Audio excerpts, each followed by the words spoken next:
How to create a Yahoo email account. If you find this video helpful, drop a like and subscribe. So I'm going to open the app right now, and then you're going to see all your emails and stuff. But all you want to do is on the top left, click on your profile icon. Then from here, you're going to see a lot of options, and all you want to do is click on manage accounts under add another mailbox. So click on that.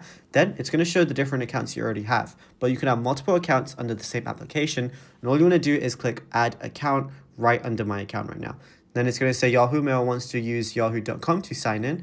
Press that. Now, if you already have an email, you can just type it in there if you have another Yahoo account already made. Or at the bottom, you can simply just press create an account. So go ahead and click on that. Then it's going to ask you for your name, your email address that you want.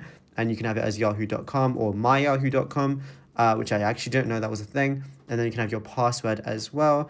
And then, obviously it's going to ask for your date of birth. And then after that, all you got to do is agree to the terms, which you can read yourself as well. Press next, and then your account is going to be made.